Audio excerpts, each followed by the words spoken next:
So pop quiz, great way to introduce myself, right? What I was going to say was I fixed the link, so it should be working. I'm going to wait. I need everyone to submit, right? So the goal is to understand where everyone's at. So give it a try. And don't shortchange yourself on the interview question. That's for you. It's not for me. That's for you to start thinking about the communication piece, right? How would you explain that? How would you answer that question in an interview? Okay, go ahead and give it a try, guys. I'm going to stop talking. I'll be talking plenty. Sorry, what's that?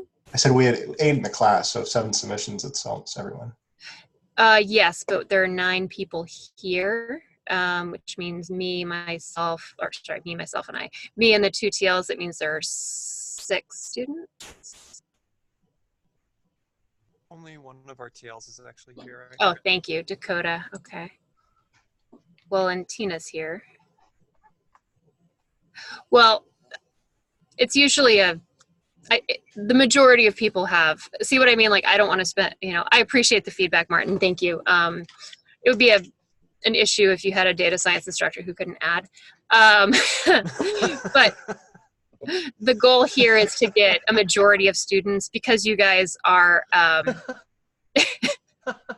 quit laughing. That's not that fun. I'm glad we're starting out on a good note. Okay. Anyway, but more importantly, I don't want to spend half an hour on this. This should be, for a small group, this should be 10 to 20 minutes. So if you guys are ready to submit, please feel free to submit. And by the way, feel free to speak up if you have questions as we're going over this. We are a small group. There aren't 30 of you guys. This should be more of an intimate conversation. Feel free to chime in if you have things to add. So this is an interesting finding. So logistic regression is a classification technique, and it cannot be applied to multi-class problems. So this first part is true. Logistic regression is a classification technique, right? However, it cannot be applied to multi-class problems. Is this second piece true or false? Well, no, I mean, I'm asking. It can be applied, right? It can be applied. So as a statement, this whole thing is false, right? Because both of these pieces are not, together. It cannot be applied to multi-class problems. Okay. And if you guys have questions about it, go ahead and leave it in the chat if you don't want to speak up. Okay. Which of the following are useful to evaluate the quality of a logistic regression model? So again, the goal is not to torture you with this stuff, guys. It's just a polite reminder. It's a way to stir up things from the past that maybe you've long since repressed. Unfortunately, we have to talk about logistic regression tonight, so I need to make sure you guys are all on the same page about a couple of things. So as an example, a logistic regression is classification, right? So accuracy is definitely one that is kind of the go-to. It's what we were benchmarking our Kaggle submissions in Unit 2 against. ROC, AUC. Personally, it's my favorite metric. I didn't get to torture you guys with it, but I got to torture DS Part-Time 2 about it. It's a fantastic way to balance the trade-off between false positive and false negative, or true positive and true negative. Similarly, well, there's a typo. True positive rate should be TPR, not FPR. True positive rate is also one that you can use to evaluate the quality of a logistic regression model. And not to bring back too much, R-squared is actually not one that you would use to evaluate a logistic regression model. And I'm sure there are people who, with this question, Googled it and found something about pseudo R-squared. So for those of you guys who tried to find it, the most straightforward interpretation of R-squared you don't really apply it to classification problems. So that's just the high level overview. Okay, now this one, not cool, guys, seriously. Like, I need you guys, you're only doing yourself a disservice. So I do need to take a minute and shake my finger at the screen.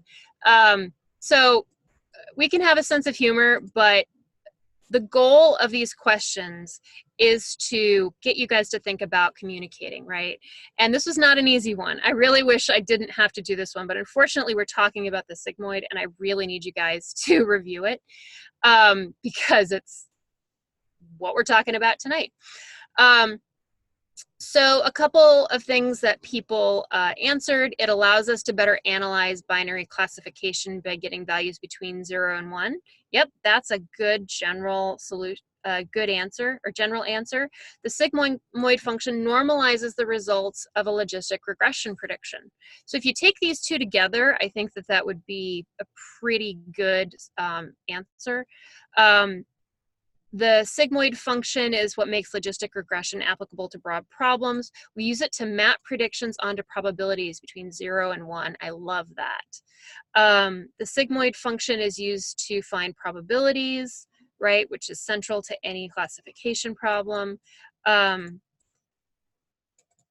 of the, it's actually not a linear function by definition. It's not a straight line, but we'll talk about that in a minute. It's a function that cleanly maps any real number to a range of -1 to 1, allows us to view probabilities of different predictions. Cool. So I think, not that I have favorites because this is anonymous, but I like this one the most because it gave a general context, but it also answered the question very specifically.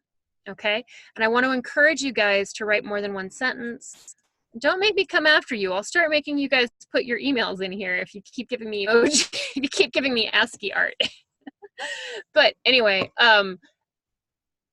let's go ahead and pause, and I'm going to take a look at the chat to see if anyone has any questions on this. Oops, part-time one. Okay, I'll give you guys a second.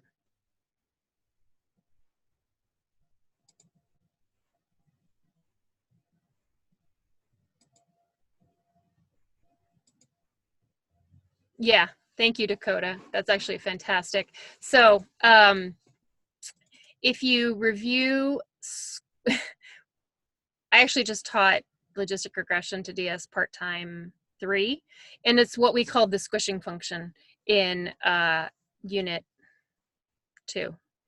When we talked about logistic regression as a linear model. So Martin, to answer your question, I don't quite understand what you mean by linearly defined. It, in the sense that like logistic regression is a linear model. This is true. Sigmoid is, it's an S, it's not a straight line. So I think that's what I was referring to when I said it's not a linear, but maybe you can, if you give me a bit more information about what you mean by linear defined function, I'm sure that I'm sure you know what a sigmoid function is. I'm not questioning that. I want to make sure that you understand how it's applied, basically. That's the most important thing. Okay, are there any other questions?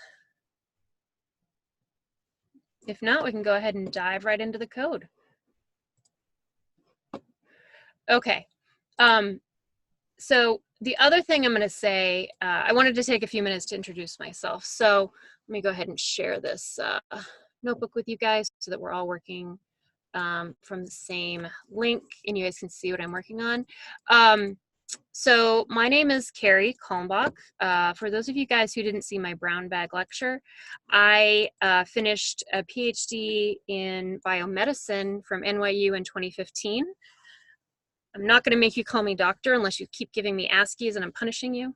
But the main thing is I'm going to spend a little bit of time, probably more than the other instructors, talking about how this works. And actually, because I come with a PhD in biomedicine, I think that it'll actually be really helpful. For instance, when we talk about hidden layers on, I guess it'll be Thursday, I want to talk to you about how the eye works, how it's kind of a cool metaphor for how hidden layers work as we talk about neural networks. So I don't want to be long-winded about it, but I think it's kind of a unique opportunity for you guys because I do understand the biology a little bit more deeply, and I want to be sure that you guys kind of understand that. Plus, the code that we're reviewing today is pretty straightforward. So we have a little bit of flexibility to have time or to have a conversation about it today. Okay. So you guys should be able to view my notebook. Okay. Okay, so let's go ahead and dive in. Okay, so the goal of tonight's seminar is to basically introduce the fundamental concepts that underlie all neural networks, right? What are some definitions that we need to know? How do we think about them? And then in the second part, we're actually going to implement a very, very simple, really the most simple type of neural network from scratch. We're going to do a lot of intuition building tonight, so bear with me if each step is not clear. The goal is to help you understand a series of steps. It's almost like if we were doing mathematical proofs. The goal of tonight is to help you understand from the bottom up how this stuff works. So we're not going to talk a lot about you know, the more sexy terms like backpropagation. So stick with me tonight. Tonight is about the fundamentals. It's about getting everyone on the same page about how these things work, reviewing the biology.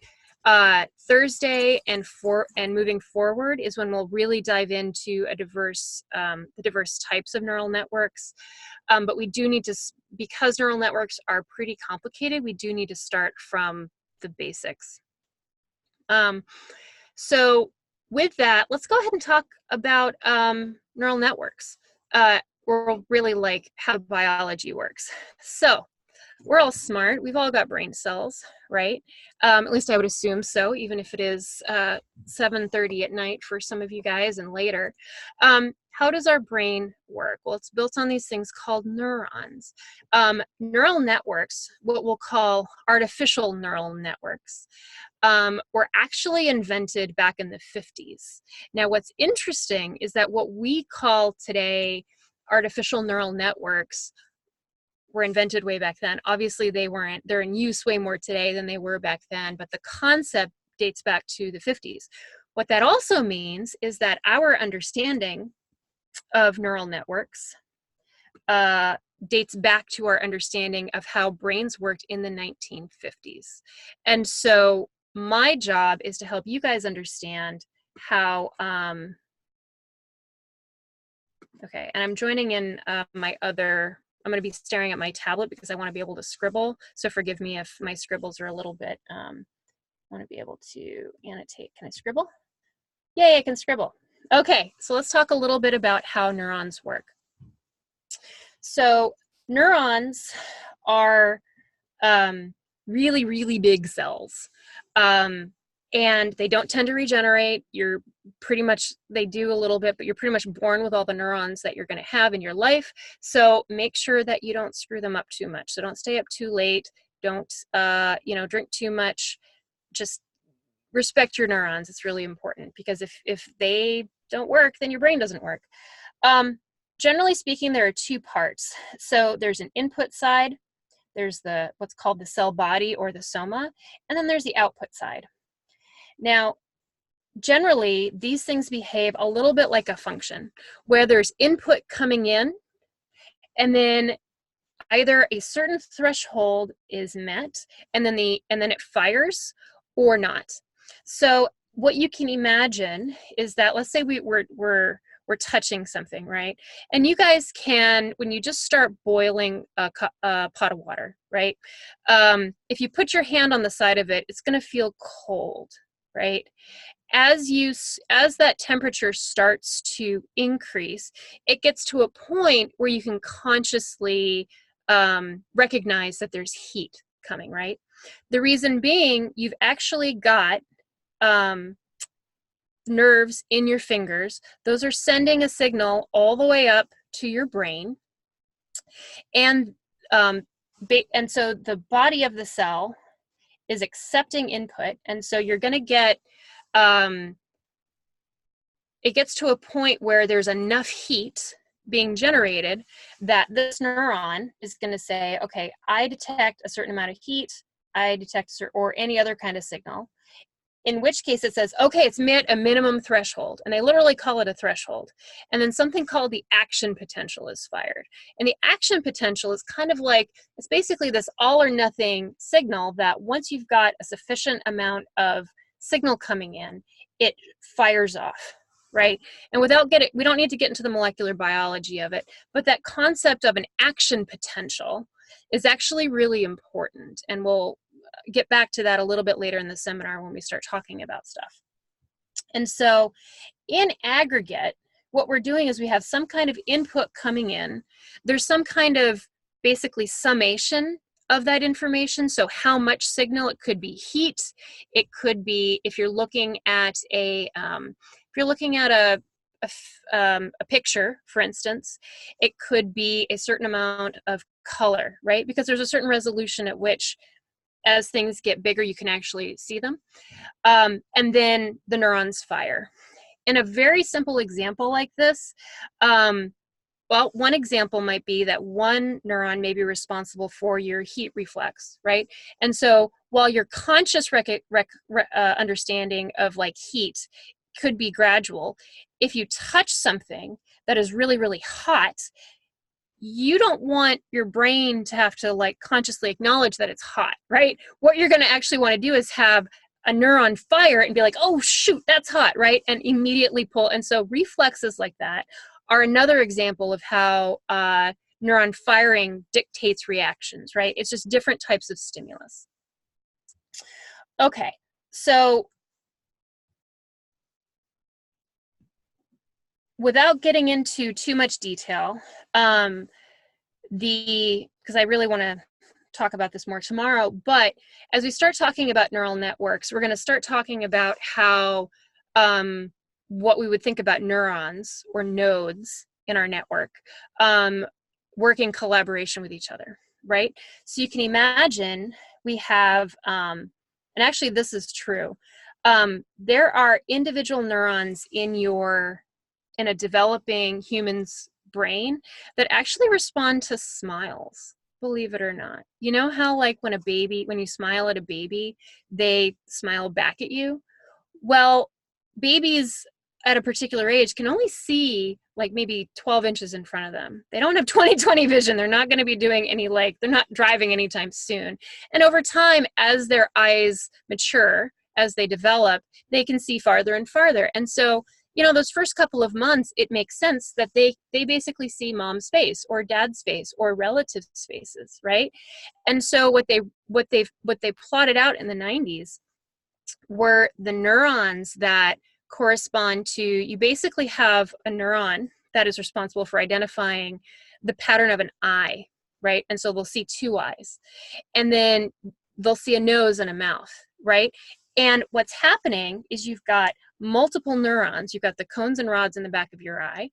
Those come together, and so you'll have one that says, okay, I see something that looks like an eye. I mean, this is a simplification. You have something that has an eye, right?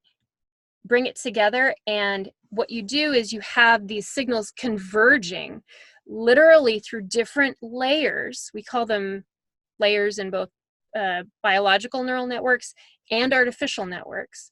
The signals and convergence, the convergence is the term to use. They converge, and so you have these different signals, and you can imagine when you have a neuron saying, oh, this is an eye, this is an eye, this is a nose, and that's a mouth. I think they're called mirror neurons. These mirror neurons, the ones that are responsible for firing when there's a smile or a human face, those are the ones that are triggered only when you get these other neurons sending input to that higher level neuron. And what it does is basically it fires, and it says it only fires when there's a face. I know I'm trying to keep this fairly straightforward. Obviously, there's millions and millions of years of evolution that I'm oversimplifying here, but this is how our own biology works, right? And so this is not just a loose metaphor for how neural networks work. Okay, so given that, are there any questions? Just a quick question. Yeah. I'm failing to understand explanation.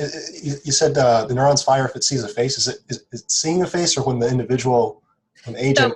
So there's different, what I'm talking about is there's literally different layers. And so you're going to have in your eye, you've got at a very, very small level of resolution, you've got things that fire it with respect to color, to pattern, to even specific types of color, right? And so if you've got enough of those firing, there's a higher level neuron that says, okay, in this range of the retina, I see an eye, right? And so there actually is a pattern-based, there's a convergence of those signals of color and pattern that get into, that converge on a higher level neuron, right? In a higher level layer, right?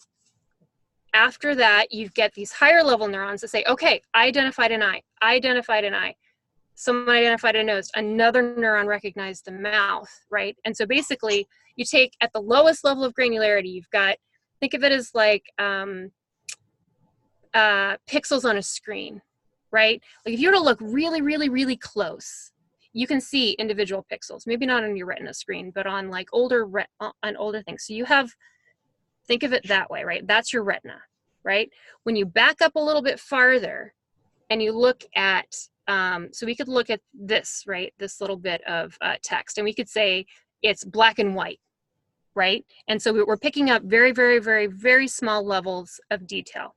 However, when you back up, literally, you look at a higher level, you can say that's a U, right? Does that make sense? How like you have a combination of pixels that lead to a character, and it's something you recognize as a character, right? Does that make sense? Yeah, and just out of curiosity, is a convergence of those signals, optical signals, are they interpreted in the brain first, or are they interpreted? This is all in the brain. Okay. So you have something called, I mean, we do have a little bit of time, so I will answer this. There's actually something called the optical nerve. And so you have a certain amount of convergence that happens in the eye itself, but you actually have this huge neuron, or sorry, it's a bunch of, it's a nerve, the optical nerve, and those are actually the axons from the nerve. So the bodies are in, this is a little bit complex. The bodies of the cells of the neurons are in the eye, right? The termination of those are actually in the brain. So the signal is being sent from, so there's convergence happening in the, at the eye level, okay? And so what I just described at that very granular level where you have basically like a pixel here, a pixel there, converging on patterns, that I believe happens in the eye. But then once you start recognizing these abstract things, or what we would think of abstract things as like eyes and nose and mouth, that's happening in the brain. But it's still a neuron converging on a neuron, converging on a neuron. And what you're getting is you're getting summarized data. As you get higher level, the data you're getting, because you still have all the data from below, right? You still have all those pixels that you're looking at, or all those little bits of light that are triggering those lower level neurons. But as you go up into each layer, it gets slightly more abstract, right? And eventually you have that high level neuron, a mirror neuron, that's going to trigger and only fire if there's something that registers as a face. Does that make sense? Yeah, I don't want to labor on this too much, but you're saying that, or you just want to confirm, you're saying that the low level neurons converge outside the brain? In the eye, yeah, like it's in the retina. Okay. In literally, you've got, if we look at the eyeball, like this. Oh, sorry, come on. Okay. Sorry, this is a science class, but I just like it. Yeah. No. But I mean, I'll spend another minute on it, but then we do need to move on. But basically, light comes in, and the eyeball itself, the retina, the back of it, is a series of neurons. It's like several layers of neurons, right? Some of which terminate in the retina, but then you get these higher level neurons. So you've got the bodies of the neurons here, and then their axons basically pass through, right? And so the nerve itself is basically just a collection of axons.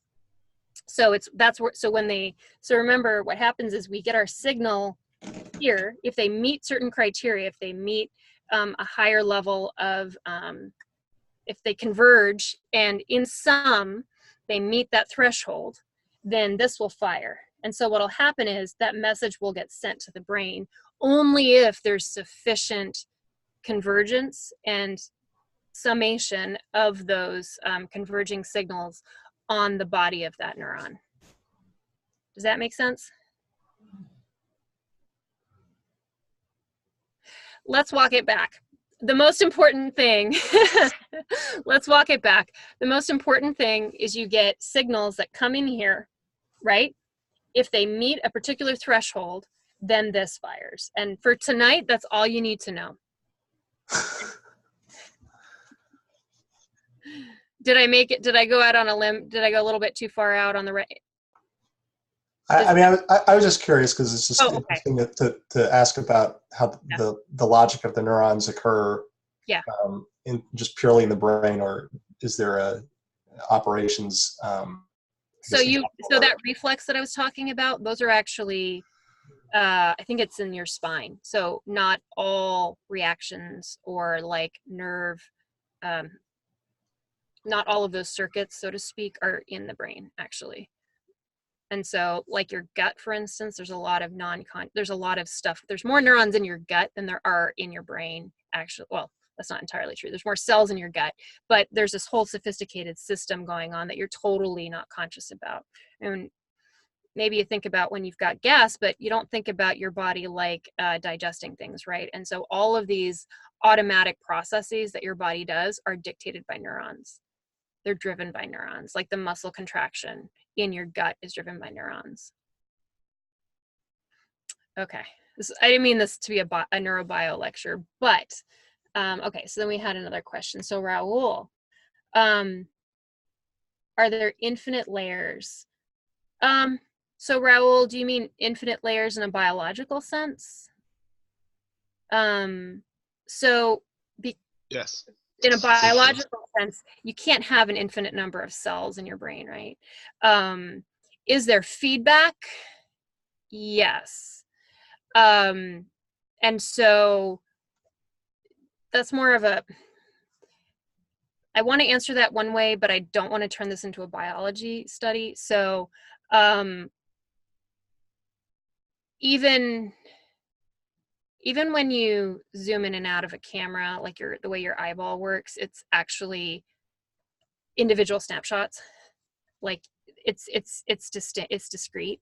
You know, we have a 30 megahertz refresh rate. That is something that we can visibly see. 60 we can't, or we can't visibly see, or 24.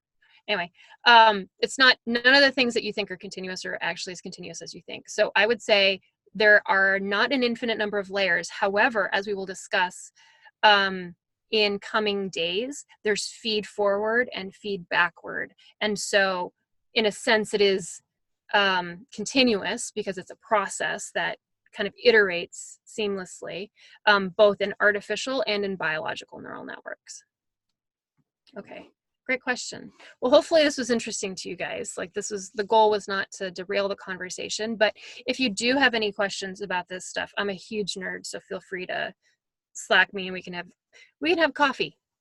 Okay, but let's get back to the objectives for tonight. So the objectives for tonight include, let me clear my screen and put my put that notebook away. So the goal tonight is really to come away with a high level understanding of what neural networks are. Okay, so just to reiterate a couple of terms that I talked about, right? I talked about the body of the cell, right? Having something that takes inputs in, right? There's a summation. We're actually going to add things up. There's a summation, and then there's an action potential, which gives some kind of output, right? So it's triggered, it turns on and sends some information out, right? So let's talk a little bit about some other times that we've had information come in, we've done some processing on it, and we have some outputs. You guys have been in the universe of Unit 3, and so I wanted to bring it back and remind us how modeling works, right? SQL is very important, but let's spend a little bit of time getting back to where we were at. So if we were to visualize, so let's say that instead of talking about vision and summating things that are a little bit more abstract, let's talk about things that we've worked on before, right? So you guys have worked on housing data sets. So this is going to be pretty familiar to you. So let's say that we have an input, right? And let's say that in this particular example, we have square footage, right? We can say in a very, very simple model, we have a certain square footage, we have a weight. And so when you think about linear regression coefficients, that's a weight, okay? That says per square foot, we're going to say that produces a price of a certain amount, right? By multiplying whatever the square footage is by 180, and that gives us an estimated price, right? So basically our price is going to be, if we have a 2,000 square foot apartment, and this should be code, not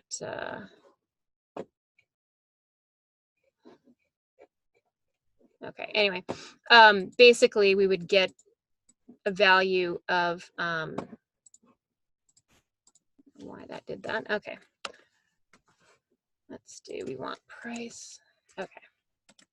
Okay, so we have 2,000 square feet times the weight, and that gives us a price, right? So we have an input, we have the weight, and we have an output, right? You guys have seen this before, not trying to bore you, it's just a reminder. So how does this relate to neural networks? Every neuron, every node, and so this is what we call a node diagram or a node graph, where the input, the weight, and the output are each represented by a different circle or a different part of the schematic.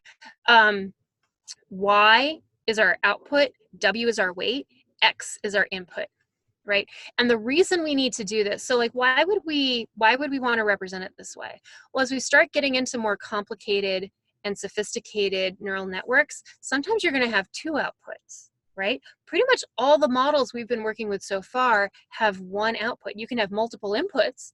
You can have, you know, a big X data frame that includes all kinds of features, and you can make all kinds of amazing predictions, but you've only ever really been predicting one output. So that's why we need this more abstract representation, because it helps us understand the variety of neural networks out there.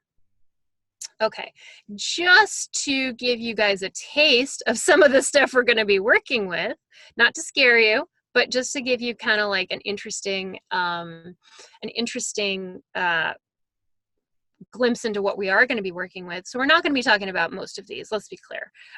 But this is a really great diagram to help you understand how some of these work.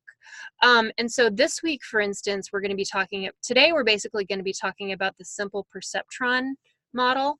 We're going to be building that from scratch. It has basically two layers. We've got our input layer and we've got our output layer, right?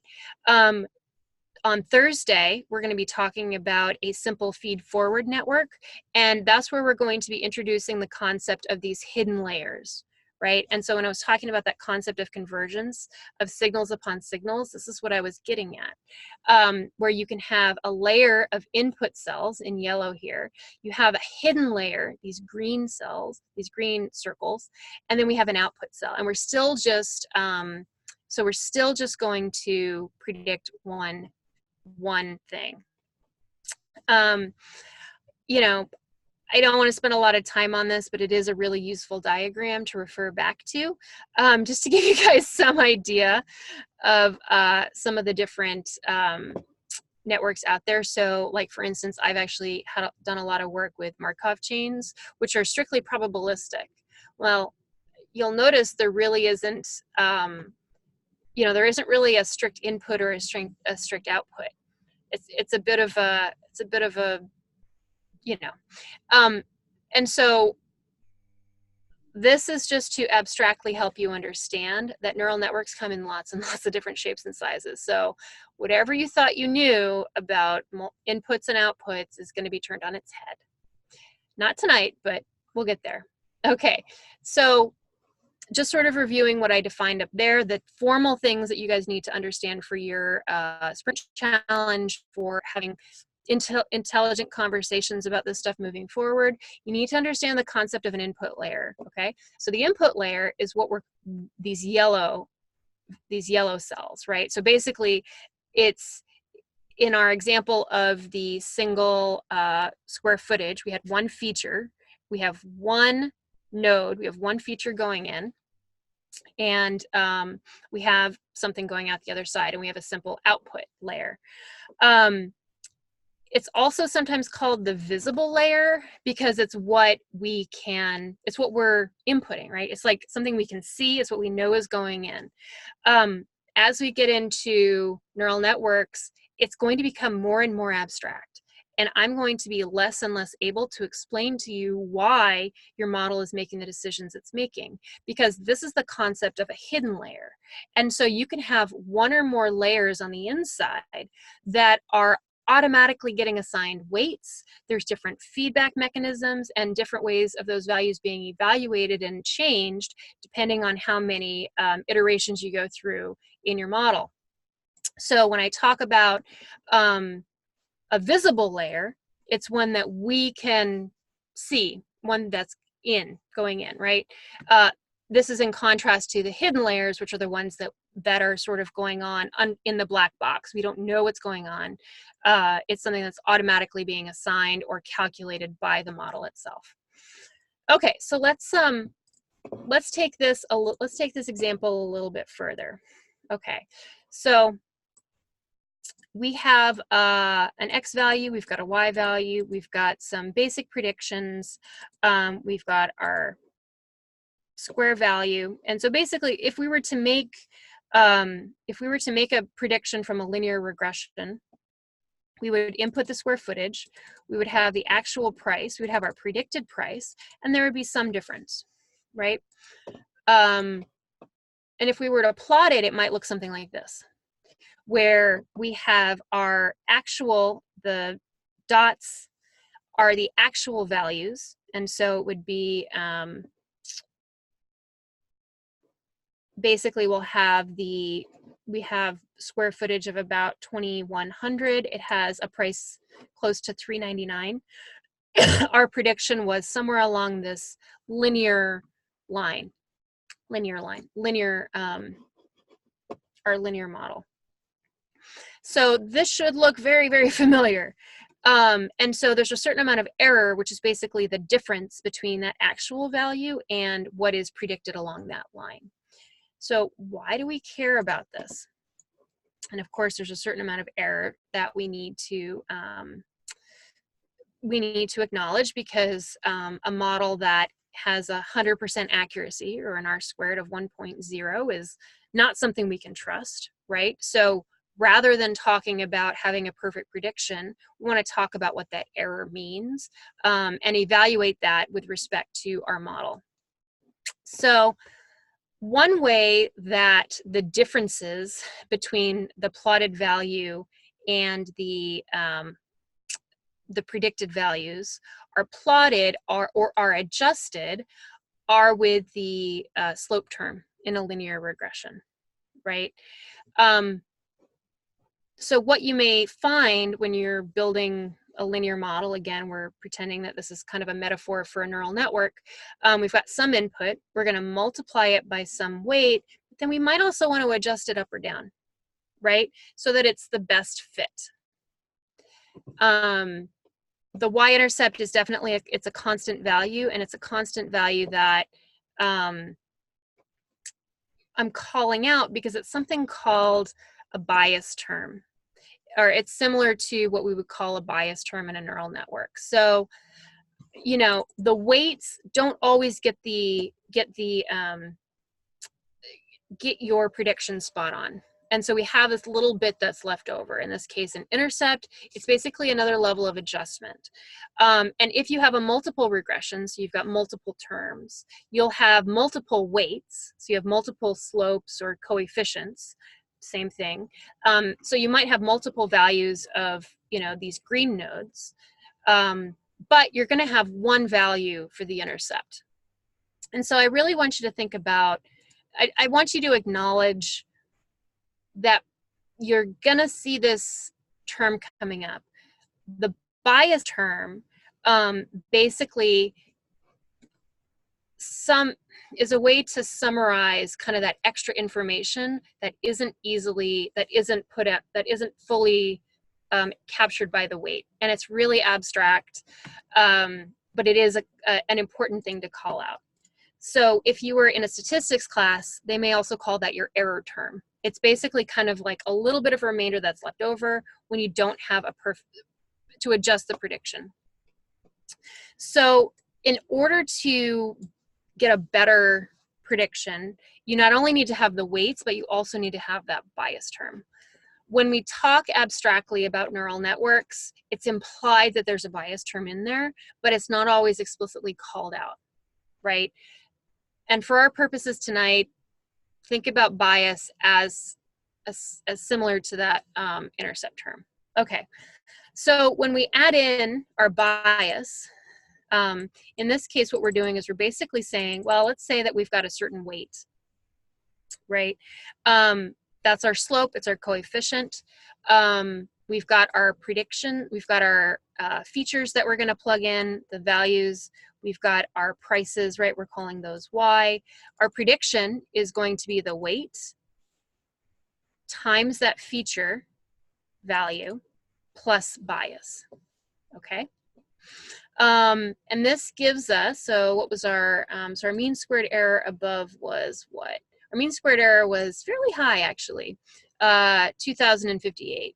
Down here, we've been able to put together a better model by including that bias term, right? Okay.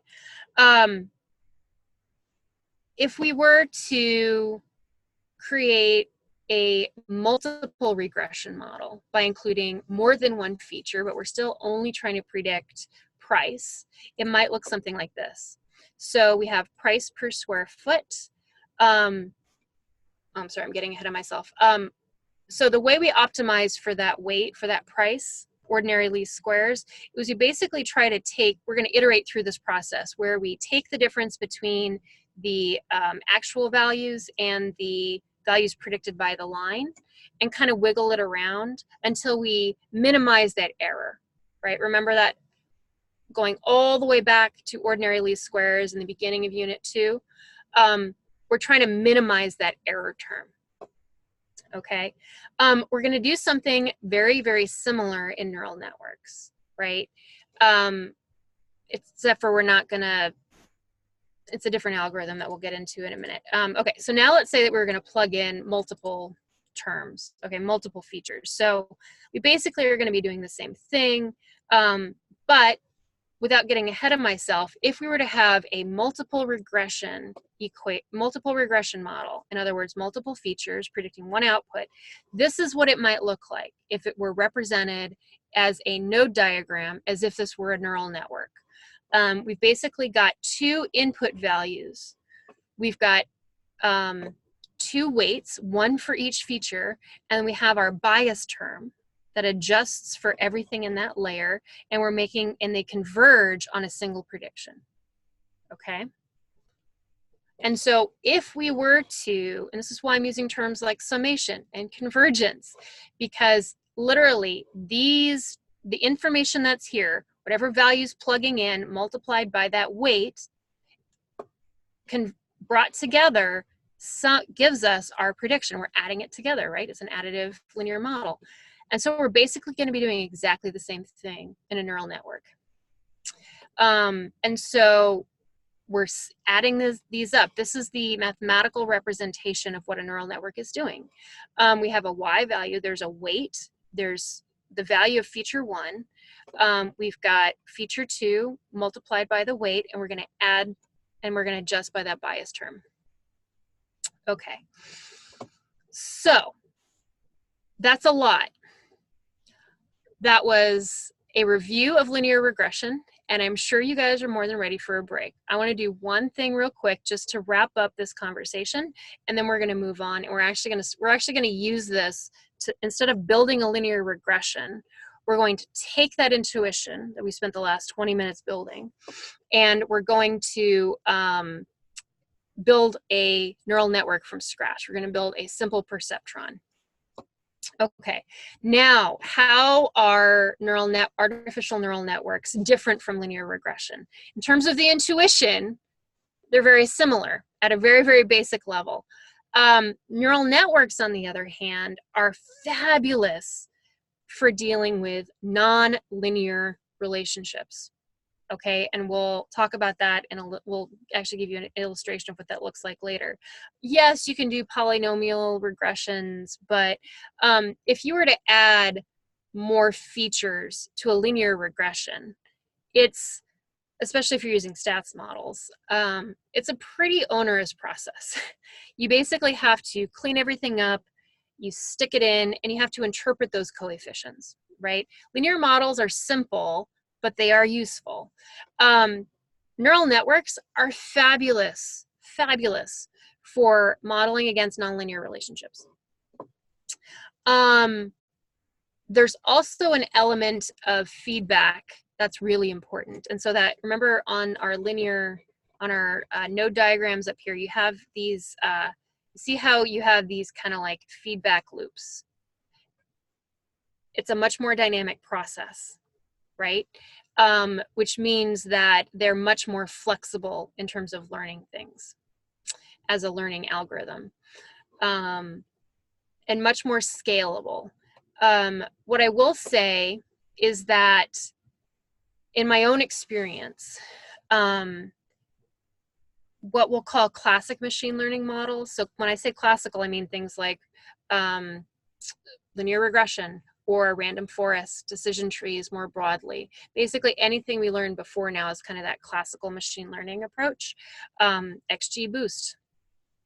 These are, you'll often find that as you increase the sample size, you're going to reach a plateau, right? You guys have all seen this. You guys have all plotted out training and testing error, right? Where as you do a larger sample size, there's a point of diminishing returns, where adding 10 times the data doesn't really improve the accuracy or whatever you're scoring against 10 times better, right? And so the effort, the computational time and the effort to put all that in doesn't really make a lot of sense. Neural networks almost always benefit from more data, right? They tend to be only improved by adding data. So that's important, because when you're practicing in the real world and you're dealing with a problem and you're thinking, well, should I take a apply a neural network to solve it, or should I apply like something more straightforward like a random forest? You should ask the question, do you have more data that you could throw at it, right? And if you have more data you can throw at it, a neural network, and you don't need to explain it. We'll talk about this when we get back from the break. The interpretability versus accuracy trade-off. A neural network is a really good choice. Okay, so let's go ahead and take our break. If you guys have questions, and I'm sure I've made your brains explode, because it's been a lot of talk about linear regression. I don't like those conversations, but it's really important that we get that down. Let's go ahead and take, let's do a 7-minute break. I think you guys, and I do have one rule. You have to get away from your computer. I do not, as much as I love seeing your smiling faces, I don't want to see it in front of your computer. So I insist you get up, get a cup of coffee, move away from the computer. It benefits me because it means you're not going to fall asleep when 9 o'clock rolls around and we're still talking about code. Okay, so leave your questions in the chat. Let's go ahead and take a 7-minute break.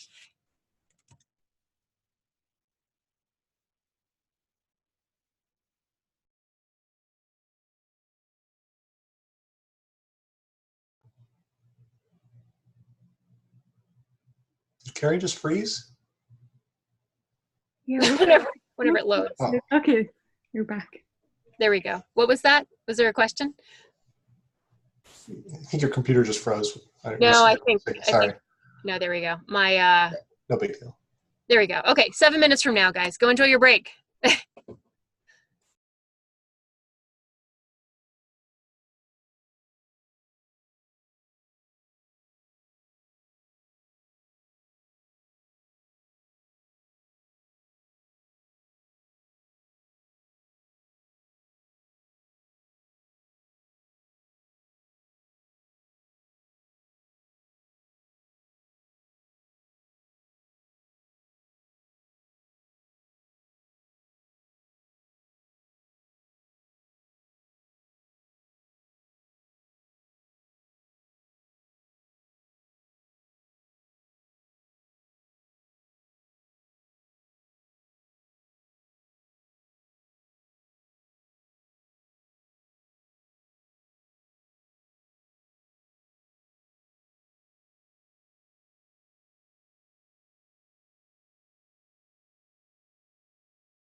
For those of you guys who are back, what questions do you have? Just make sure you put them in the chat. I saw some of you, not going to call anyone out. Martin, typing something. If you have a question, go ahead and put it in the chat. I mean, I hope I just talk. I'm kind of just overall a little bit confused. It's just a lot of a lot of words to kind of digest. You said at one point that neurons are especially good at nonlinear Mm-hmm. something like this, but in our case, we're using a linear model for neurons. Yes, because So what gives? Yeah. Well, no, that's the point. So it's twofold. So this is what we call intuition building, right? And the way we do that is we relate it back to something that you guys should be quite familiar with, right? And so the concept of the slope of a linear line, adjusting for error, you know, optimizing the fit of that line to produce, like I said, the coefficients, the intercept term, those have direct analogies to neural networks, right? And I think the metaphor will come full circle when we actually build this out. We're going to spend the next 45 minutes building, like basically building on that. I mean, just not to jump ahead, but is it because we're using the linear model to turn into a sigmoid function? Right? Or am I still off? No, we are going to use a sigmoid function, but that's okay. You're not wrong to be confused. It's okay. We're trying to build an explanation for something that is inherently very abstract, right? And it's okay if it doesn't make sense this first go around. The first time I took an intro to artificial intelligence class in my freshman year of college, and neural networks didn't really click until I had started working with them a couple of times, okay? So think of tonight as an introduction, right? I'm going to give you some code. The code is going to be fairly simple. We're going to walk through the process again.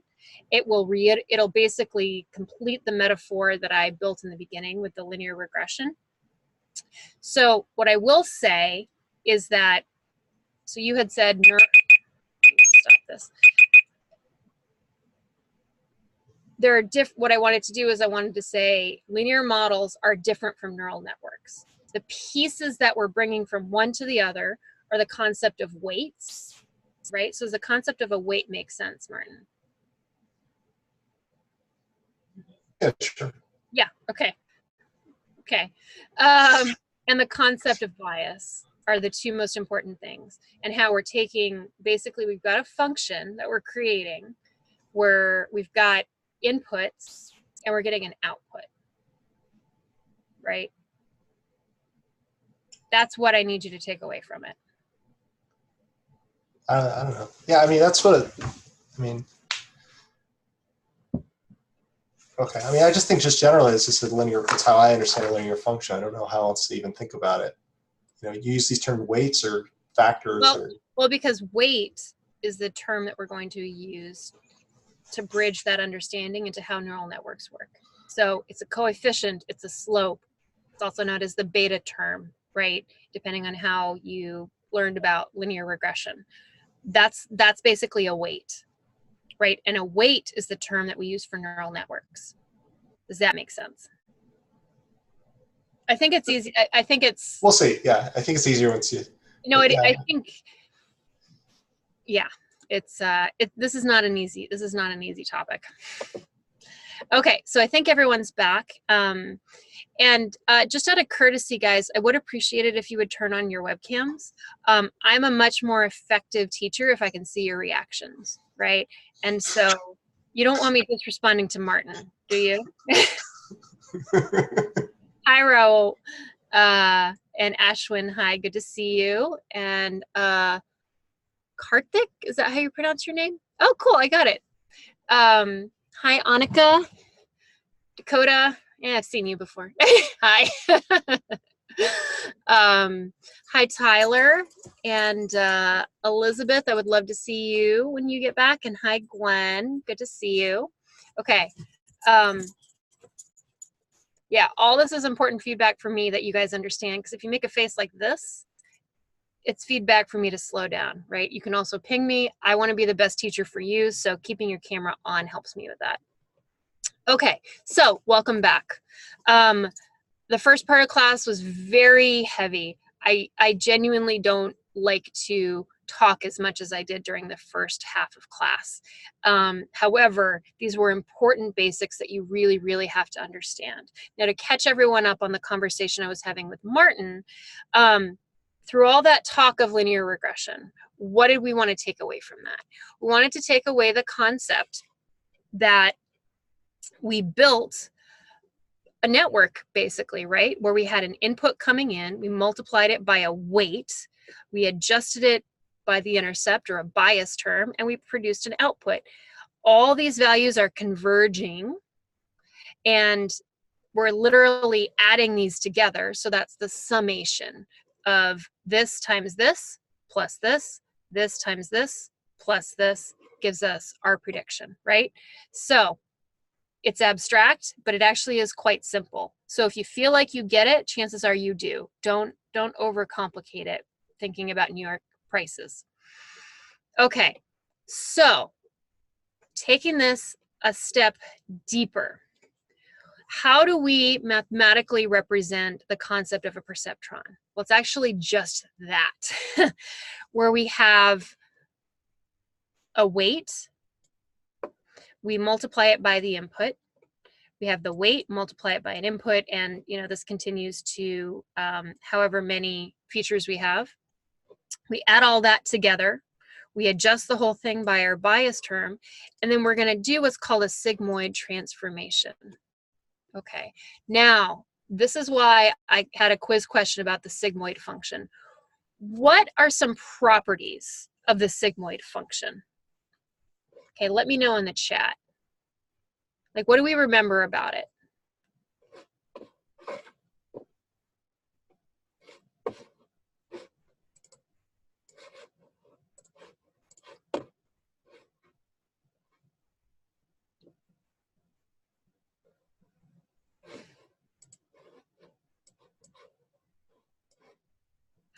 So Ashwin, to your question, not everyone was on time for class. And so we're now, when we reviewed the quiz, there were 9 people or 10 people. There are now 12 participants. And so I actually would have missed people if I had done it then. Okay, so awesome. So Martin, 0 and 1, a curve that represents 0 or 1, smooths a linear regression, upper and lower bounds. Yeah. So what we can do is it's a really convenient transformation. Because what it'll do is it'll take extreme value. Oops, that's not. It will take extreme values and squish it. And we can basically look up a value and make a prediction and say, what are the probabilities that it's in one class or another, right? And so that's effectively what we're doing, is we're using the sigmoid function to kind of artificially call a 1 or a 0, right? Because if you have a linear function, you've got an infinite range of numbers that could be represented, right? If we have a classification problem, which is what we're going to get into now, we want it to be a 1 or a 0, or pretty close to a 1 or a 0. That way we can make a call as to whether or not something is one class or another. Okay, now remember back when I said action potential, right? Going way back to where we talked about, feels like forever ago, I'm sure. The action potential is when that biological neuron fires. How is that represented in a neural network? Well, we have this concept of activation functions. They're also called transfer functions, okay?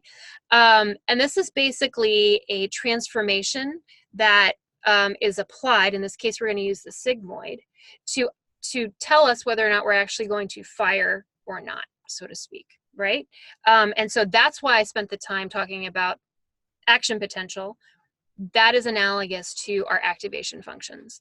Now, these are, I want you to, I'm not going to define these. We're only going to talk about sigmoid tonight, but I do want you guys to be aware that there are other activation functions out there. And sometimes if your model is being weird, substituting in a different activation function can improve your fit. So the tan function, the ReLU, stepwise, these are all commonly used activation functions. Okay, so let's get into some actual coding, right? Okay, so what we're gonna do is we're actually gonna build this from scratch. So it's going to be fairly straightforward. So what we're gonna do is we're actually just gonna import NumPy as NP. You guys have all seen that before. What we want to do is we want to initialize a random seed. Okay, and let's put together a collection of inputs. Okay, so we want this to be to have multiple values. So remember when we were talking about the New York City or just our house pricing prediction, we had 2 features. Well, what we're going to do here is we're actually going to create a list of 3 features that we're going to be plugging in.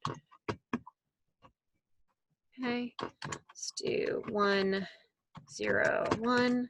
It's going to be 0, 1, 1. Okay, and so we're storing this in a multi-dimensional array. Just need to called inputs. Right, let's go ahead and run that. And then we're going to have our source of truth, right? Our correct outputs. This is what we want to benchmark our regression model or our classification model against, okay? So we have 0s and 1s. That's why we're going to be using the sigmoid function, right? This is classification. We're calling either a 0 or a 1. Now, it's no coincidence that when I plotted these out, you'll notice that the first value in each of these arrays is actually our correct output, right? So effectively, what we're learning from is that first feature, and the others are kind of random noise, right? This last one is actually just a constant value that provides no useful information, okay? That's going to be useful because I want you guys to see how this, oops. Array, we need to create, we're just gonna create a list. What did I do wrong? Okay, so we basically got our NumPy array here. We've got a list of corrected outputs. Now let's go ahead and talk about the sigmoid function. Okay, so what we're gonna do is we're going to create our sigmoid function. Does anyone remember what the code for this is? I'm just curious.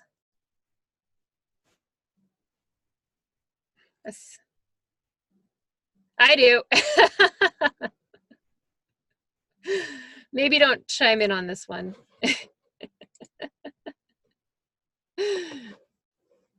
Does anyone else have it that hasn't seen this lecture before?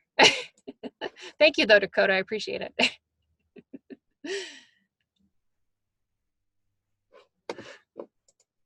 Well, okay, unless you guys want to be digging for your notes, let's just go ahead and review it real quick, right? Okay, so what this does is this takes the exponential value of -x, and it's going to be 1 over 1 plus that value, right? And so if we plug in like sigmoid of 1, what does that give us? That gives us 0.73, right? If I plug in a value of 1,000, it gets us, oh, actually, I think we want to, let's make sure this is actually going to get cast as a float. Okay. As we increase this value, it's a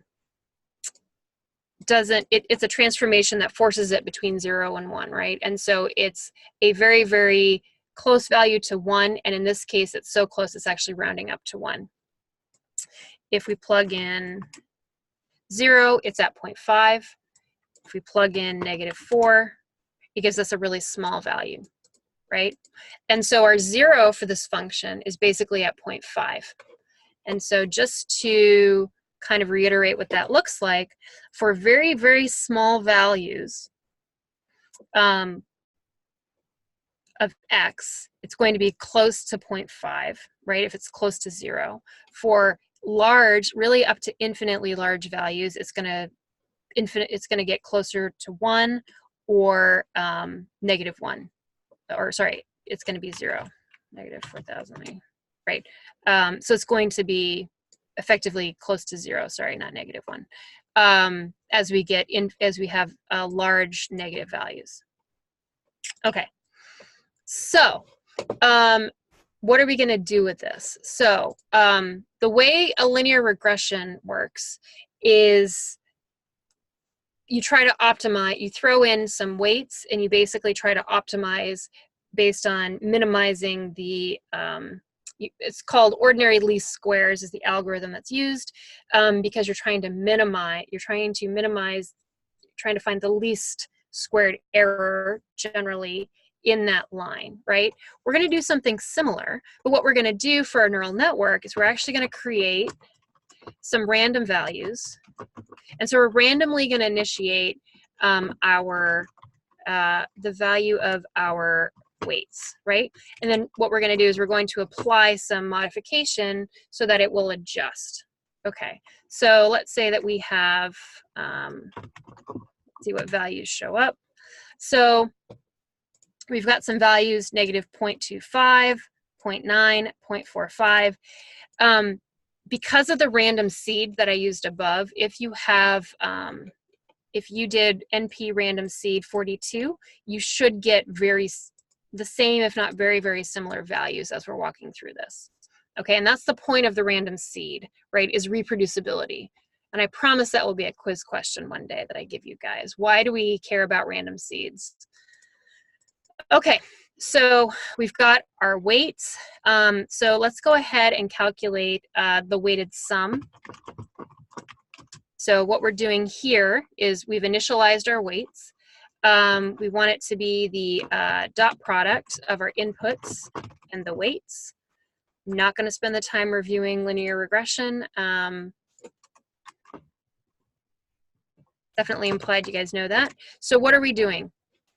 We're basically taking the values of the input and multiplying it effectively by these different weights right here, right? These right up here, right? And so this gives us our weighted sum.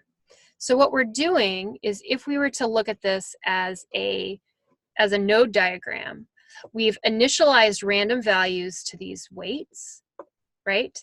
And when we get our weighted inputs, we're multiplying the values, these input values that we defined above, and basically just multiplying them together. So what we're doing is we're putting together these first two layers, these first two steps. Okay. So let's output our activated value. So our activated value is where the sigmoid function comes in, right? Let's see what's going on here. Okay, so our activated output is going to be the weighted sum put through our sigmoid function. What does that give us? What did I do wrong? Only size. Oh, I actually need to. Weighted sum. Return float. Okay, give me 1 second. Why is this? And by the way, this is how data science works in the real world. So I'm not going to shy away from actually troubleshooting error messages on the call with you guys, because this is going to be part of your life as a data scientist. Okay, so only size 1 arrays can be converted to Python scalars. So why is this giving me, why is there an issue here? Activated output. Let's see if it, let me try copying and pasting my code in. It doesn't, oh, yeah, that's probably right. Because basically what I forced it to do is return this as a float when, yep, good catch. Let's try that. Nice, thank you. Okay, so that's what happens when I diverge from the script. Okay, so we have activated output. So what does this activated output represent?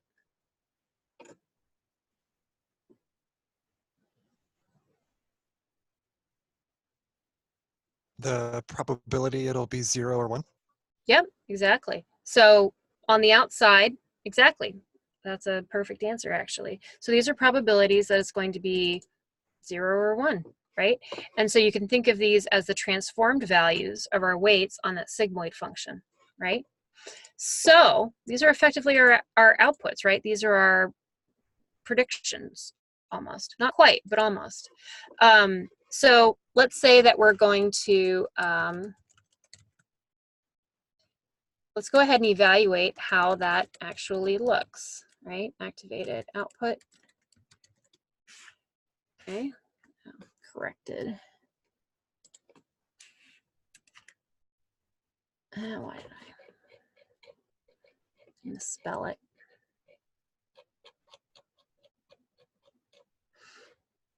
Corrected outputs. I might not have, I probably didn't run that cell after I identified it. Okay, activated outputs. Okay, so we have our activated outputs. Let's try this. Corrected output. It's What's correct. that? No ED. It's just correct outputs. Ah, thank you. There we go. Correct output. No, that's not quite it. And it's activated outputs S. Thank you. There we go. Well, And correct outputs as well. let's copy and paste, right? So we know that's it.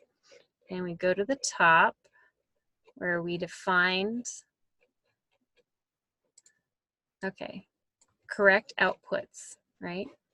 There we go.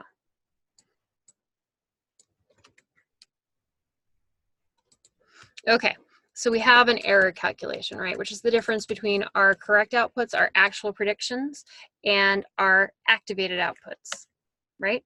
So what does that give us? Some of them are fairly close, others not so much. What I want to do is define two new terms. And if you guys don't, I don't want you guys to feel like you need to understand these today, because we're gonna, on Thursday, dive into these concepts verbatim. Like, we're gonna spend our entire time on it. So two concepts that you need to understand: backpropagation. Okay, so backpropagation is basically we're going to adjust the weights to minimize error. Okay, that's a high level. We're going to define it better on Thursday. Okay, I also want you to understand gradient descent. A couple of faces perking up, a couple of nods, like you've heard that before. Gradient descent is the magic sauce, so to speak, of almost every machine learning algorithm out there has something similar to gradient descent going on, right? It's the gateway drug for the quantum singularity. Gradient descent, I think, and this is a true story. So I think when I first got out of grad school, I was applying for data science jobs, and the worst technical interview that I ever had at that time was a bottom-up implementation of gradient descent. That's kind of, it's actually not that hard now that I've been in the field for a while, but when you're first out of grad school, it's very abstract and mathematical. For your purposes, I'm not going to torture you guys, at least not tonight with that. What I want you guys to understand about gradient descent is we're basically going to use the derivative to find the minimum of a function, where the function gives us the error. So basically think of gradient descent as a way of finding the minimum error. Okay, similar to what we were doing with ordinary least squares. Okay, it's an optimization function. We're going to use the derivative. Again, don't get caught up on what gradient descent, how it works. We're going to talk about that on Thursday, but it's really important to at least recognize what it is. Okay, so this step is just, we'll get into what's going on here tomorrow on, it's like the most powerful param search function we've come to so far. Yeah, Gwen, we will, I promise we'll get into gradient descent. You will get sick of gradient descent, but not tonight. Tonight, we just need to finish walking through these steps in the Perceptron, and then we'll get into the juicy stuff. Okay, so how are we implementing this? And just for tonight, I just need you guys to, so we're gonna do something called the sigmoid derivative. But what I need to do is I actually need to define the sigmoid derivative, right? And so that is going to be, we're going to take x and we're going to say sigmoid x, and we're going to return. Again, we will get into what's going on here in more detail tomorrow night. Okay.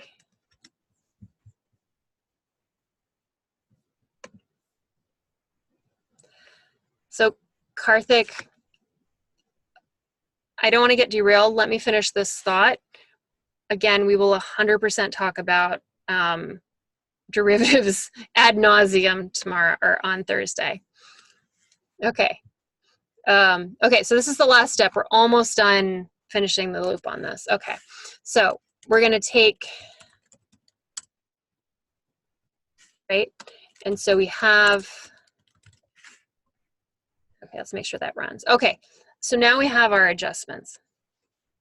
Okay, let's go ahead and put this all together.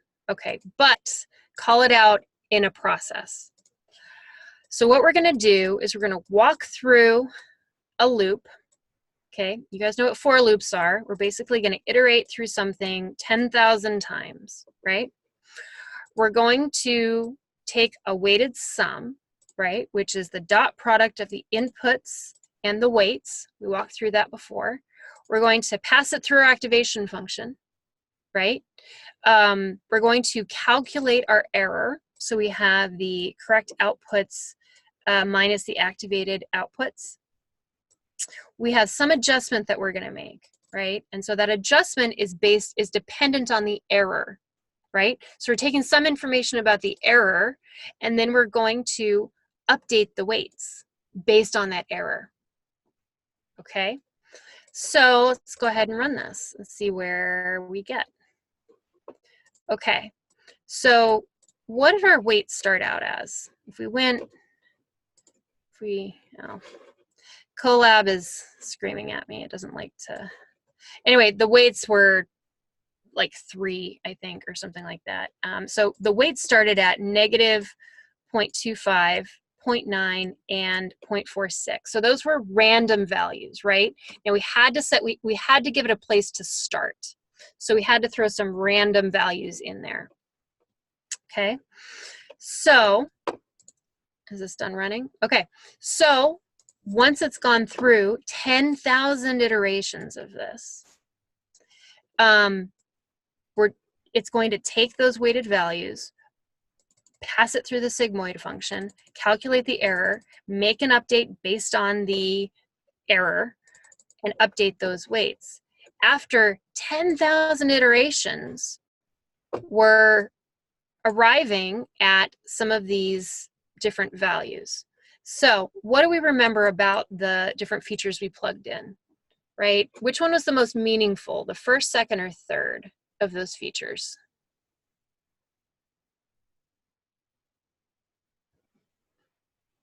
It was kind of a quick point that I made. Let's go back up and look at that and look at those actual values. So the numbers that I'm plugging in, remember, so this is the first feature, this is our second feature, this is our third feature, right? And these are our correct outputs. So is it feature 1, this first row, or first set of column, this first column that is meaningful? Is it the second, or is it the third? Which is the most meaningful? It would be the first column that matches the correct outputs. Exactly. So we would expect the first feature, this first column of values here, to provide something of value, right? The rest of it's noise. I mean, I could put in a random value and it would be noise, but basically the last one is definitely noise. And so what we're seeing here, after this thing goes through, it went from -0.25 as the weight of this first feature up to 15. So what does that mean? So why would a larger weight be associated with a more important feature?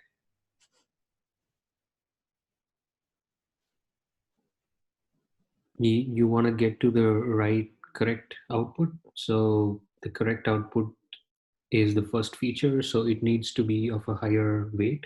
Yep.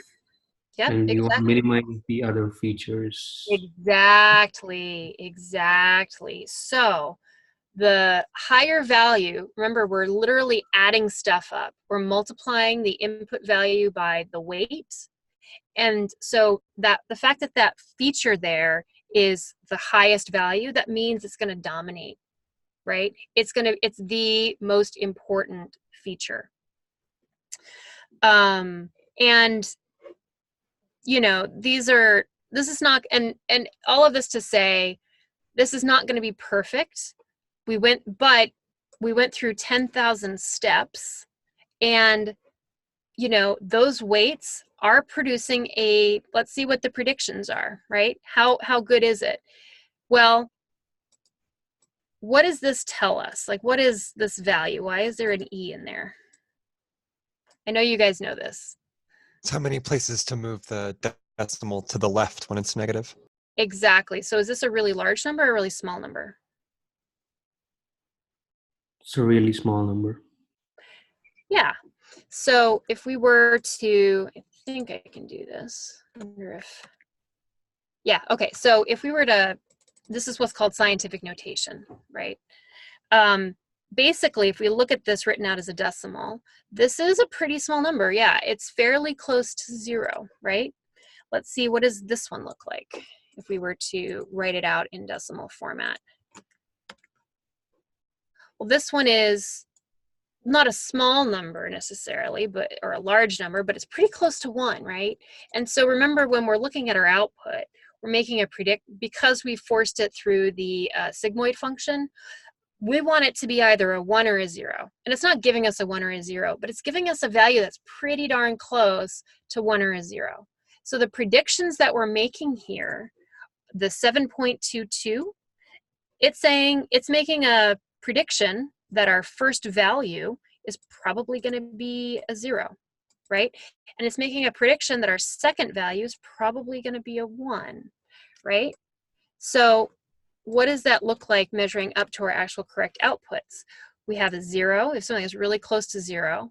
We've got a 1. We've got something that's effectively 1. And we've got another really, really small number. So that's effectively 0, right? So, guys, we just built a neural network. I know that when you do it one step at a time, it doesn't feel like much. It's kind of anticlimactic, but we just built a neural network. This is how the simplest neural network works. Okay. I don't see you guys jumping up and down being super excited. I don't think you understand. Okay, thank you, Raul. I appreciate that. But I think you do need to step back and just take a second, like to digest it. What we did was, from the bottom up, assigned some random weights, right? Created an activation function. We calculated an error. We adjusted, or we calculated some adjustment on that error, and we updated the weights, okay? Those are the pieces to put together a very, very simple neural network, okay? It only gets more abstract and obnoxious from here on out. So this is really important. Yeah, Dakota's nodding his head. He knows. He's like, yep.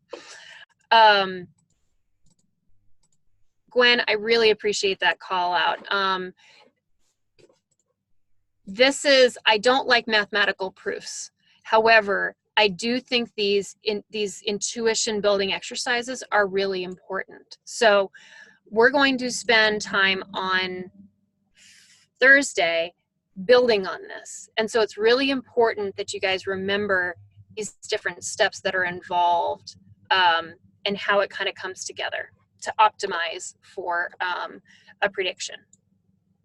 Okay, so that actually brings us to the end of the discussion. I wasn't sure how long we would need. So what I want to do is talk about the stretch goals towards the end of, so if we look further down in your in-class notebook, we've actually got a more advanced example. Now, I want to be super clear. Wake up, everyone, listen to me. Talking about sprint challenge stuff. For your sprint challenge, I don't want you guys to pull the code from this example that I'm going to review here, okay? This is just another way to apply the same process we just talked about. If you are asked to write a perceptron or a neural network from scratch, I want you guys to use the simpler code, okay? Because when you're time constrained, this is really what is going to be more important. It's easier to debug this. I just want to emphasize this is the important code. If you're going to copy and paste anything and put it away, which I recommend you do, copy and paste this bit of code right here, because this is what you really need to understand and be able to reproduce. And as a practicing data scientist, I'm going to give you guys a hint. Some of you guys might call it cheating. But what I do is I've actually got what I call a cookbook of common code snippets that I use. I'm sure you guys have something similar, but it might be buried in your notes. Highly recommend you have a notebook, like a Jupyter or a Colab notebook, or even just a text editor that stays open, right? Get those really valuable snippets of code. Comment them, explain it, so that in 6 months when you look back, you're like, what the heck was this? Comments are going to make your life easier. Also help emphasize what's going on in the code right now, which is reinforcement for what you're learning now. Take this, put this in your cookbook. It's a recipe you're going to put in your cookbook. Okay.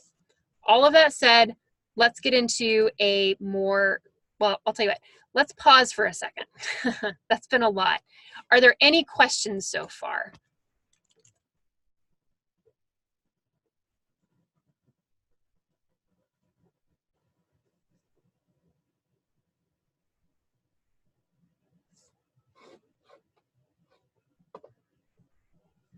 And if there are no questions, if it's crystal clear, that's awesome. Give me that feedback that you have no questions. That way I don't sit here and... Maybe I'll ask a question then. So I guess we got some time. I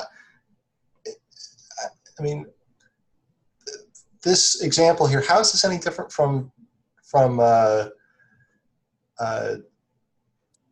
essentially doing our own logistic regression minimization that we did in Unit 2? When you did ordinary least squares, well, it's very, very similar. That's why we started with linear regression and drew the... I mean, is that the only difference, though? That just the... Well, what we're doing today... compared to this you know, subtraction of the slope? They are very, very similar. So today, yes, that is accurate. Yeah, that's Keith, by the way. He's going to make he's my co-teacher.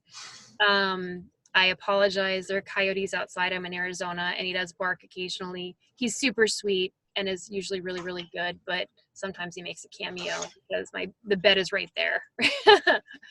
Anyway, so does that answer your question, Martin? It is a safe analogy to make. Okay. Okay. You're looking confused. Can I answer Annika's question real quick? Yeah, okay. Never apologize for pets on camera. Well, when he's barking and I'm screaming at him because he scared me, I may be yelling at him. Okay, so Annika, when you're looking at the weights after training, what does it mean when a weight is negative, if anything? So this is a really abstract example. So I can't give you a hard and fast answer that a negative coefficient means something, because as I pointed out in the beginning, those features that I plugged in were random noise, right? Like I made that stuff up. What we were training for and optimizing for was really that first feature, right? And so negative,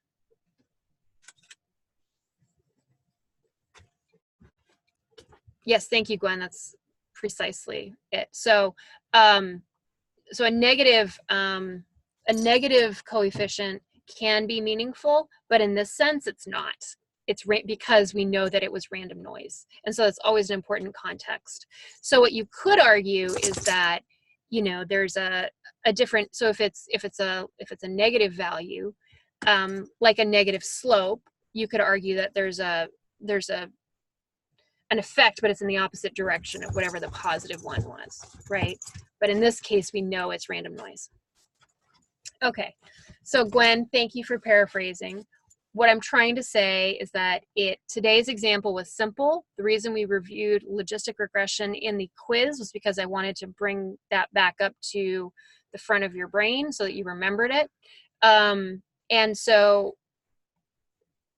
basically from tomorrow on, things are going to be wildly different. Absolutely. As soon as we start getting into the universe of gradient descent and all the fun stuff we're going to be talking about in coming weeks, it's going to be very, very different, right? So my goal today was to highlight as a reminder what a linear model is and how it's similar to a very, very simple, very simple neural network. Okay, that's precisely what the goal of tonight's was. And what I will say is that starting from Thursday on, it's going to be way more applied. There's going to be a lot more code, a lot more applications. This is a proof of concept to help you understand at the most basic level how a neural network works. Okay. Your TLs and SLs are nodding with me. Okay, they know what's coming. So just stick with me for Thursday. I promise Thursday will be a lot more both applied but also mind-blowing because gradient descent. I'm scared, thanks. Oh, I'm sorry, Jeffrey. I'm not trying to intimidate you. You guys have got this though. Like, my goal is to make it as simple as possible. Tonight is just a starting point.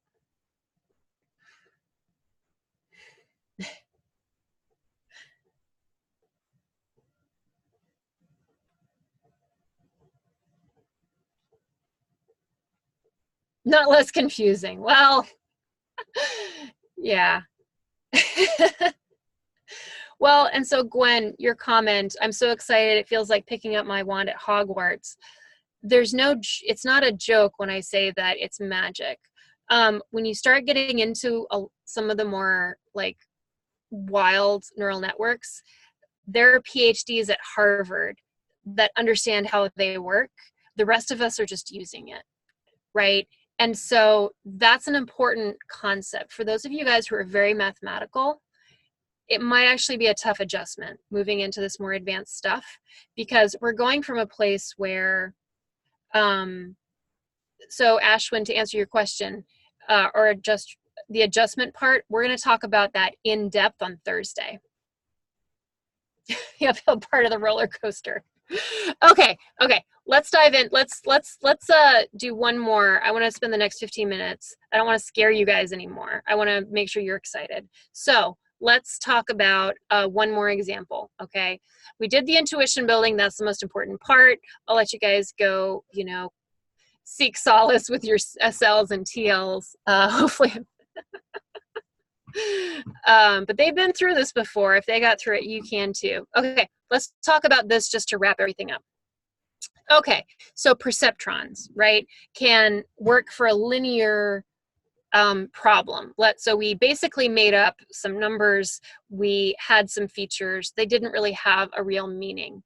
Well, let's take a data set that you guys are all familiar with, the iris data set, right? And so this is a classification problem where we're trying to predict one of 3 types of irises based on different features. And so if we wanted to get into it, you can dive into the machine learning database over at the University of California, Irvine. By the way, if you guys are working on projects, it's a great place to source good data sets. Okay, and so we're pulling out a couple of different features, and we're pulling 50 versicolor and 50 virginica. So we basically have a data set of, should be 2 classes. Let's go ahead and see what, if we run this, this will tell us what's actually in our data frame.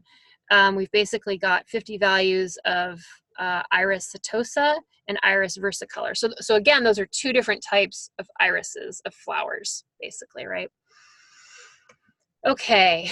And so let's say that we're trying to predict the iris setosa, right? So our Y value is basically just going to pull all the values where Y equals iris setosa. Let's see. Let's see what our feature set looks like. We're pulling two features. These are the values. Unfortunately, this data set doesn't, this didn't cleanly pull the headers in. So what would it look like if we wanted to use this information? So these features, and what does that actually look like?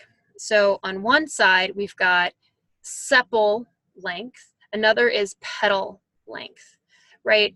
And when we layer on the values of setosa, we're turning those into red circles. Our values of versicolor are blue X's. As humans, we can clearly see the difference, right? That's the purpose of a good visualization, right? Call out in multiple dimensions, and a little bit of an aside, but whenever you're doing a visualization, it always helps to do a change in shape and a change in color in case you have someone who's colorblind. They may not necessarily be able to see the difference. So we've got versicolor up here and we've got setosa. So if we were going to use a perceptron, what would this look like? Now, this is why this is a stretch goal. And that's why I was jumping up and down to say, focus on the for loop. This is extra credit. This is a stretch goal. If you want to dive in, you're welcome to. So this is a separate class that we're defining a perceptron class, right? That involves a function that fits. We're assigning weights to things. We're calculating errors. We're going through a for loop, which adjusts for those errors like we did before. We're going to make predictions based on some input. And if we are to, oops, forgot to run it. And if we were to apply the perceptron, what would this give us? Okay, so over time, what do we have here? So on the y-axis, we've got the number of misclassifications, right? On the y-axis, we've got something called an epoch. Why they call it an epoch, I don't know. An epoch is basically one iteration of a neural network. So in our for loop, when we had 1 of 10,000, each of those is an epoch. So each iteration going through and reevaluating, that is an epoch, okay? And so what we're visualizing here is that as we progress through these epochs, as we iterate through with our perceptron, we get a more accurate model. So we get fewer misclassifications, right? Now, if we were to visualize this, what would this look like? So all of this is just support code to get a pretty visualization. I will go into it in more depth after the fact, but what is happening here? This is a linear, it's applying a linear solution to this particular classification, right? And so this is the boundary that our optimized model converged on, where basically as sepal length increases and petal length increases, you get you can comfortably divide these two classes. Okay, I just want you guys to have this code. Highly recommend you dive into it tomorrow if you're so interested, or you guys could spend some time reading ahead about gradient descent, depending on how you want to spend your time, up to you. Again, this is interesting. It's not intended to confuse. If the code is overwhelming, don't worry about it at this point. I think what is more important is just to understand that, were you interested? you can create separate separate classes that can then be built upon. You know, implementing the basic code that we talked about before. Okay, so we have 7 minutes left, and that's actually everything that I wanted to cover tonight. So if you guys are exhausted, please go to bed. We have 7 minutes left, and I will spend that time. I'm glad to hear you're scared in an excited way, Jeffrey. So for the next 7 minutes and longer if necessary, I will stick around. But I want to let you guys go if you guys, wow. Okay, well, maybe Ashwin's ready to go. He wants to have a longer conversation. It's almost 9 o'clock for me. So I will stick around for the next 7 minutes to answer whatever questions you guys have. We can talk about the work I did in genetics. We can talk about the work, the biology of it. We can talk about, more importantly, I do want to prioritize any questions related to content tonight, but we will also have office hours tomorrow. And I forgot to time to be determined, but I will hop on for half hour or however long it takes, and we'll answer questions and we can chat more then. So don't feel, if your head's exploding, don't feel like, yep, I see you, Raoul. If your head's exploding, go to bed, guys. Like, we'll pick this up tomorrow. We will have office hours tomorrow. You know, reach out to your SL and TL for consolation. We're all here to support you. You guys will get through the next, I promise, you will get through the next few weeks, and it's going to be a lot of fun. Your head will explode a few times, but it'll be fun. Okay, good night for those of you guys who want to log off. And we'll see you on we'll see you tomorrow for office hours if you want, and then we'll see you for lecture on Thursday. Tina, don't run off just yet. If people want to stick around, let's answer some questions. Okay, what questions do you guys have?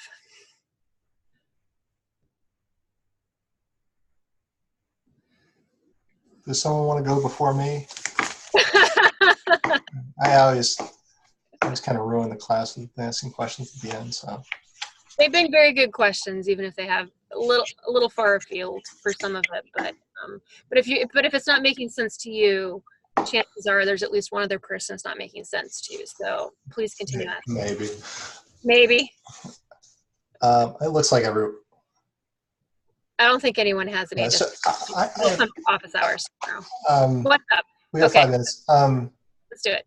Maybe, I don't know if this is a fair question to ask, but in the kind of the last example that we did in the sigmoid function, could you maybe kind of connect the analogy with our biological discussion of neurons? So this part? Could you scroll up? I don't. Oh, am I still sharing? I think you're. No, I'm looking at some. Sorry, I'm scrolling on the wrong. So scroll up. So the for loop, right? Yes. So actually, that's a great question. Okay. So, now I turned off my notebook to scribble. Okay. So if we have, let me see if I can do this. This is not going to be as pretty as my drawing before, but okay. So we've got our neurons, right? And we've got our little tail, right? And we've got these things out here are called synapses. Okay. So, okay. You've probably heard that term before. I didn't want to throw it out there, but this is kind of an extra credit question and discussion. So the synapse is actually the part where a signal comes into the neuron, okay, right? And so you can think of the synapse and that signal that's coming in as the weight, right? And so if you have multiple signals coming in to the, basically coming in here, and forgive my poor, you know, I'm a data scientist, not an artist, right? So we have multiple, you can think of these as features, right? So the input is coming in, right? And what did we do with those features? We took the weight and multiplied it by the value of the input, right? And that's exactly what's going on here. We're adding up the different signals, okay? And you may have more signals that come into the synapses over time. So there's temporal summation. So within a certain period of time, you might get like a really quick like reaction because you like the heat example, if it increases quickly, you get a lot of heat in a very short period of time. Or it might be the strength of the signal. It could be that you touch that hot pot and it's just a really, it's really hot and all at once, right? All of that are large values of input. Does that make sense? Don't shrug. It was your question. Does that make sense? I said, yeah, yeah, but yeah. okay, sorry, I I'm just not want to sure. make sure. I'm Sorry, I don't mean to get silently reactive nodding. sorry, I don't mean to get reactive about shrugging, the shrugging ASCII. I just want to make sure that we're on the same page. That wasn't me. Oh, no. I'm not calling anyone out. Hopefully we're not going to see the shrugging ASCII character again. That's all. Let's settle the record, though. It wasn't me. Fair enough. Anyway, so I take everyone's learning very seriously, and it's like that's why. Anyway, okay. So you've got synapses, right? And so when it reaches a particular threshold, when you add it all up, and it literally equals a particular value, right? It reaches a threshold. That's what our activating function is. So think of it this way: when it adds up and it meets a particular value. In this case, that's where the sigmoid transformation gets a little bit abstract. But basically, that activation is the point at which it triggers the action potential or turns it on. That's the simplest I can make it. Okay.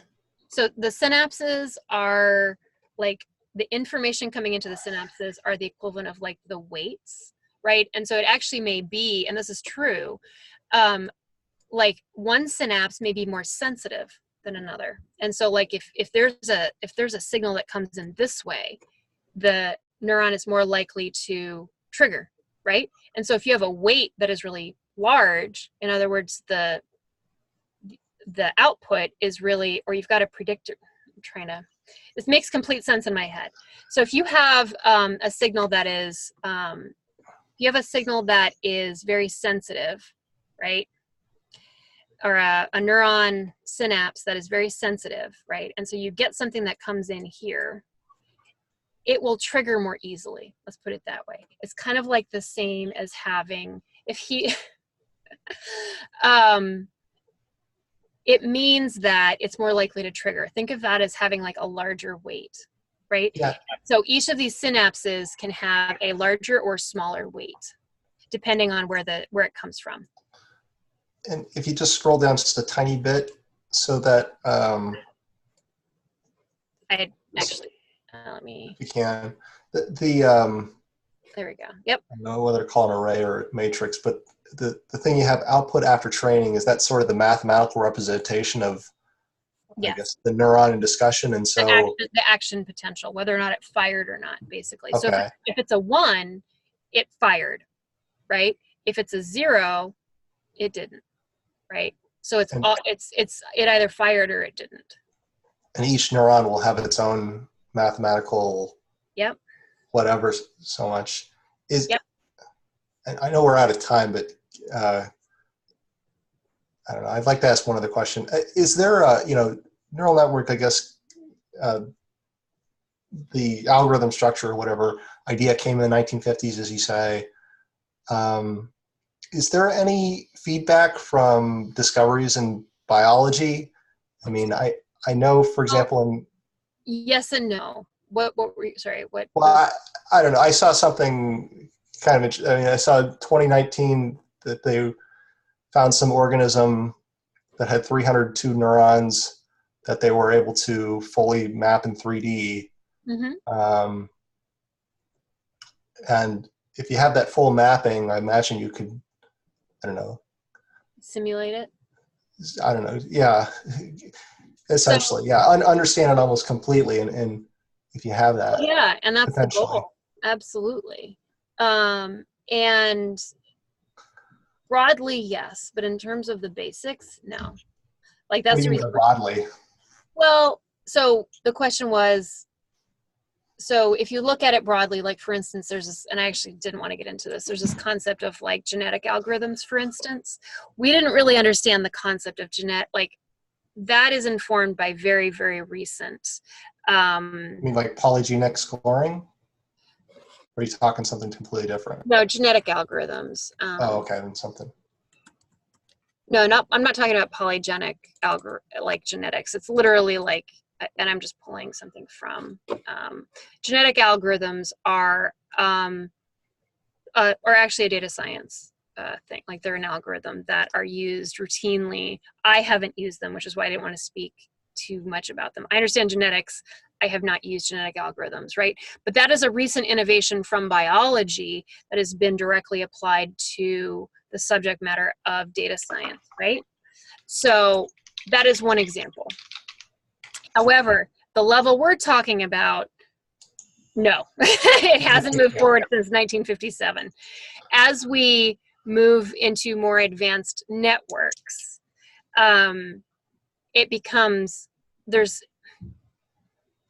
more and more abstract, and the math and the theory behind the more advanced algorithms that we're going to be talking about aren't from the 50s. The basic analogy between biology and that neural network is kind of based in the 1950s. So Okay. does that make sense? Yeah, and then I guess you're saying in the 1950s onwards, the math just takes over, I guess. And well, I'm saying they've improved upon neural networks since then, but it's not necessarily from those advances in biology, if that makes sense. That's my answer. Okay, I might look at genetic algorithms then. I don't know what it means. Okay, thanks. It's an interesting idea. It makes you sound smart in interviews, but make sure you know what you're talking about. Yeah, Tyler's like, yeah, I know. I'm looking forward to. Don't just drop genetic algorithm. Like, have a use case for it. Like, My new buzzword. It's a brand new buzzword. Let's focus on gradient descent. Like that's a big enough buzzword.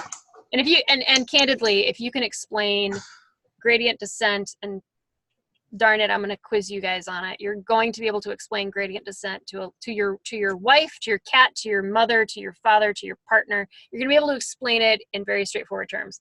That's the most important thing over diving into genetic algorithms. Seriously. Okay, everyone's still with me. No, this is fine. I'm happy to stick around and answer your questions, Martin. I do need to go to bed in about 5 minutes, though. Well, it's midnight for me, so I'm logging off. Okay. Nice to meet you, Tyler, and everyone else. Okay. Do you have any other questions, Martin? No, we're good? We're okay. All right. I'm sure you're going to pop it. You're going to be the only one to show up to office hours tomorrow. We're going to spend 45 minutes talking about it. And it's fine. I invite it. It's great. I look forward to it. No, you're asking really good questions. Okay. We good? Okay, awesome. We'll talk to you tomorrow during office hours. Bye. Have a good night, everyone. Nice meeting you.